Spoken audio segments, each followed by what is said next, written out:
I am Dr. Ray Dykes, and this is the Personal Faith Program. This podcast is about the huge impact that Paul, the Apostle, had on Christianity, and it was huge.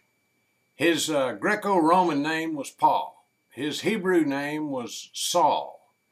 He was born in 4 CE in Tarsus of Sicily, a province of what is today southeast Turkey. His Jewish father had obtained Roman citizenship for himself. Therefore, Paul was also a Roman citizen. So you've got a Jewish man, Paul, a Roman citizen, and in a Greek culture who spoke Greek, wrote in Greek. He was given a thoroughly Jewish education in Tarsus, in his home city, and was taught the tent making and leather working trade. The Greek used to describe Paul's work is actually a leather worker, but tents were made out of leather at that time. Paul was never married, and he had no children, which is very rare for a Jewish male. His physical characteristics are described in a non-canonical treatise, that is something that was written very early on in the Christian community, but it was not included in the Bible. It's called the Acts of Thecla. And in section 3 of this treatise it says, "Then he saw Paul coming, a man short in stature, with a bald head, bowed legs, in good condition, eyebrows that met, a fairly large nose, and full of grace. At times he seemed human, at other times he looked like an angel." But between 22 and 25 CE, that's when he was like 18 to 21, he went to Jerusalem to study under the wise Rabbi Gamaliel, a Pharisee in the tradition of Rabbi Hillel, the compassionate branch of Pharisees. He became overzealous for the Torah in this period of study in Jerusalem, in the tradition of Rabbi Shammai, the strict branch of Pharisees that were all about keeping the rules. It's possible that Saul, his Jewish name, it's possible that Saul was in Jerusalem at a Passover when Jesus was there, but the two never met in Jerusalem. He had no firsthand knowledge of the biography of Jesus, and in his writings only mentioned events in the last week of Jesus' life. So Saul lived in Jerusalem for a goodly number of years after Jesus' departure. At some point, he began to persecute the followers of Jesus wherever he could find them. In the Acts of the Apostles, the 5th book in the New Testament, we're told that he was given warrants for the arrest of Jewish people who belonged to the Way in Damascus of Syria, and to bring them back to Jerusalem for trial and punishment. Now, the followers of Jesus, led by Jesus' best friend Peter and his brother James, they were called the people of the Way of Jesus. They were trying to follow what Jesus had taught, and Jesus was not trying to start a new religion. He was trying to make corrections and reform parts of Judaism. And so the people of the Way of Jesus was like a Jewish sect group, And so Paul was adamantly opposed to this Jewish sect group and was persecuting them any way he could. So anyway, traveling on the Damascus road with these warrants to arrest these people in Damascus and bring them back to Jerusalem, this happened around 40 CE. He reportedly had an experience that changed him and the future population of the planet Earth. He himself wrote, "When God was pleased to reveal his Son to me so that I might proclaim him among the Gentiles." Something very important happened on that Damascus road, the road between Jerusalem and Damascus in Syria.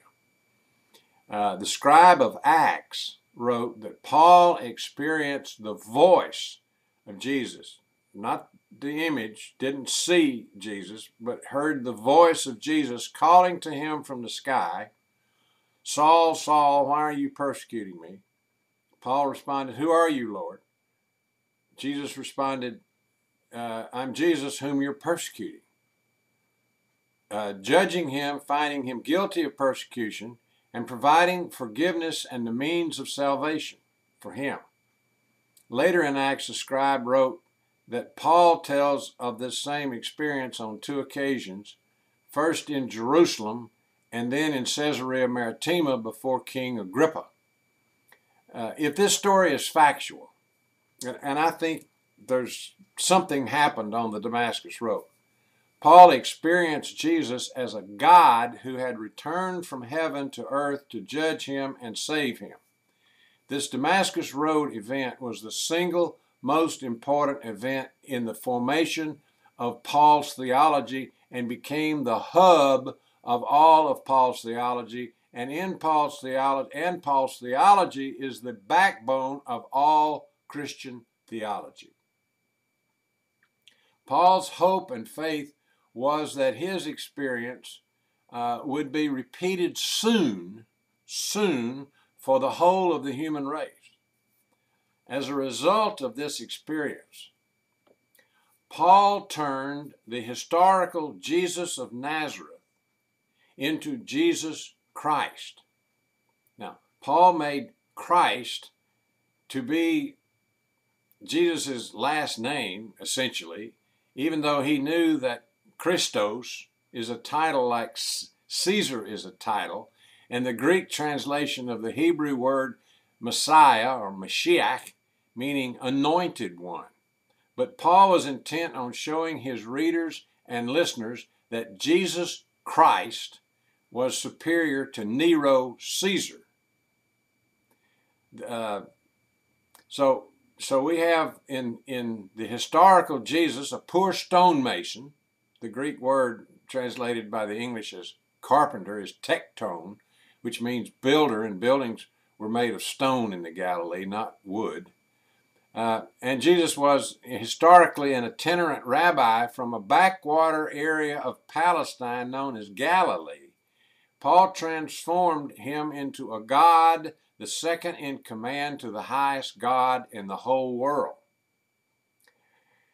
Paul tells us that he worked alone for 3 years in Arabia or Damascus, we're not sure which, not conferring with any human being, hammering out a new belief system that centered on Jesus Christ. What he constructed, he later wrote in his letters to the churches, and his belief system was so brilliant that it met the needs and fulfilled the hopes of so many back then, and it meets the needs of billions today on this planet.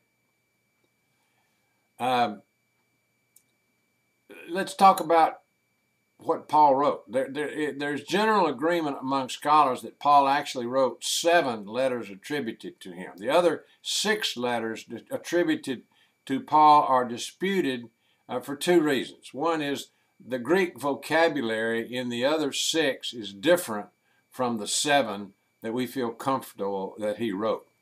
And the theology in the 6 is not always consistent with the theology in the 7.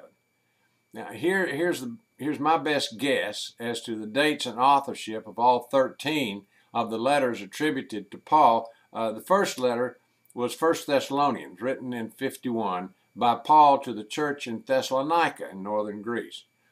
The second letter, written in 54, is Galatians. That's written to a region, a bunch of churches in a region of present-day Turkey.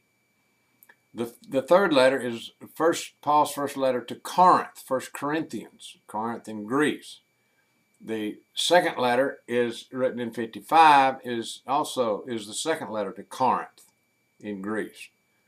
The fifth letter that he wrote is written in 56 and was written to the church in Philippi, again up in Macedonia, northern Greece. His sixth letter, written in 58, is to the church in Rome. And then his seventh letter that he wrote was written in 60, and that's a little thing called Philemon, which was a letter that he wrote to a slave owner asking him to take back a slave and treat him kindly and that kind of thing. In 62, there were two letters written. One's called Colossians and one called 2 Thessalonians. These may have been dictated by Paul to a scribe, and the scribe may have changed the vocabulary to the scribe's own vocabulary rather than Paul's vocabulary. But they contain a lot of Paul's stuff, but just different vocabulary and slightly different theology is expressed in Colossians and 2 Thessalonians. Now, Ephesians, which is often claimed as one of Paul's letters, just doesn't work. It was written in 80 by a disciple of Paul and written to the church in Ephesus, where Paul spent a lot of time. And Ephesus, the letter to the Ephesians has a lot of good stuff in it, but it's just not always consistent with Paul's theology. Then there were three other letters that are attributed to Paul, 1st and 2nd Timothy and Titus, that were written in 110 by an admirer of Paul. Paul was decapitated in Rome in 64 CE. So there were other letters written that bear Paul's name but were not considered authentic by the early church fathers, including 3 Corinthians and the letter to the Laodiceans, and the letter to the Hebrews was believed by 2 prominent early church fathers to have been written by Paul, but others disagreed, and it was not attributed to Paul or anyone else. That is to say, the letter to the Hebrews. We don't have any idea who wrote that or where it was written. This is just a few pieces of information about Paul, and the importance of Paul to Christianity cannot be overstated. It was huge. I hope you got something out of this, and we'll see you next time.